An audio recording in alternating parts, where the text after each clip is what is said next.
Hello, we're here today in southwest Minnesota with Ryan Christopherson. We're going to learn about 95 to 108 day hybrids and learn about Ryan's techniques on managing those hybrids on your farm here in Minnesota. So let's talk some about the farm. It's a 5th generation farm. Tell us the history behind it. A little bit about. I know you were in the military for a while. You came back to the farm. Tell us all about that. So I grew up just a quarter mile down the road, and where I live now is our family's, farm where we homesteaded. And I went into the Naval Academy, and there I graduated with a mechanical engineering degree and went into flight school. After that, I initially flew a reconnaissance plane, and after that I went into F-14s, and I flew F-14s, and later in the Air Guard F-16s for 5 deployments to Iraq and Afghanistan. And as a pilot, there's something you do on your farm that a lot of farmers do not do. And let's talk about that as far as your applicating. Yeah, so this year we added a Sprayplane business, and myself and a partner of mine started a Sprayplane, a turbine Sprayplane up business from scratch. And that's really not for the faint of heart. We went through the entire state of Minnesota licensing process, the FAA licensing process. I left the military with multiple thousands of hours and almost 400 aircraft carrier landings, but I hadn't flown in 10 years, and I didn't have any ag time, and I didn't have any tail dragger time. So basically I had to just jump in and there's no real mechanism to start with 0 time and jump in a turbine airplane for ag, because most people that have the kind of time I have don't go fly spray planes, Let's discuss some important aspects of what you do on managing Stine hybrids on your farm. And you do some very unique things relative to some other farms out there. The first thing comes down to a yield goal. So how do you set your yield goal, or what does that mean to you at this point? Our yield goal, we're targeting 250 bushel average on our fields right now. And our yield goal is set up by the Iowa State calculation of harvested ears in stand, times your rows around, times your length of your kernel, divided by roughly 65 to 110,000 kernels per bushel. So when we look at a hybrid, our main goal is repeatability. And we're taking these Stine hybrids, putting them in your higher population setting, and that's kind of how we set our 250 bushel average. So once we hit our 250 bushel average over our farm, then we're going to set another goal of 300 bushel.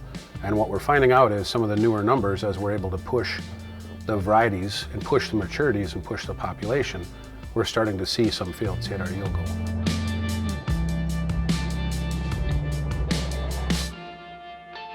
When you look at these hybrids, you have 9545, 9546, 9714, 9655. And you had a comment earlier about this 9545, which both of these hybrids, we had a limited supply of them last year. They're newer genetics. A number of the newer hybrids we have coming out are similar to these hybrids. So tell us a little bit about what you've learned about this 9545 relative to, say, the 9714. Sure. Going a step further back, the first number we saw from Stine that really gave us the yield punch that we were looking for was 9538.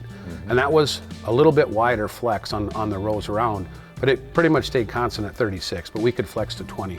Now, 9655 is kind of a continuation of that with real heavy test weight. What we're seeing out in the field right now at 9655 is 16 around by 36, which is giving us about 576 kernels. So if we have a final stand of 30,000, that's giving us right around 200 bushel. You've been on our farm now for 4 years with your plots, and in general, you've pretty much doubled your size every year. So that's kind of why we wanted Stine here, was to take a look at our ground, see our management techniques, and see what we're doing, because we wanted to actually help determine in the direction that Stine moved with their hybrids, because this is what we're trying to see. So Ryan, tell us, we have to know, tell us your lowest field average of corn since you've been farming, and then your highest field average. So in the last couple of years, we've had some larger fields, half sections, 320s. I've had one of them go in excess of 250. However, about 10 years ago, it wasn't Stine corn, but we had that same corn go 220 on one quarter and under 100 on another, and it was a failure of the hybrid. It was a specific lot. So that's the whole trick with this high yield system, is to get repeatable high yields. It isn't to get the one-offs. I mean, if we hit a grand slam, that's fantastic, but if I strike out 3 times as much, my average is lower or below, and that is one of the limiting factors on the high input, high yield system, is you have to be you have to have a lot more attention to detail, and you have to know what you're doing and why you're doing it. I would call that yield plus performance. Oh, that's bad. Did you like that? That can't be in there. I like it. Yeah. It's definitely going to get the attention of the viewer. They'll take that out of there. Sure.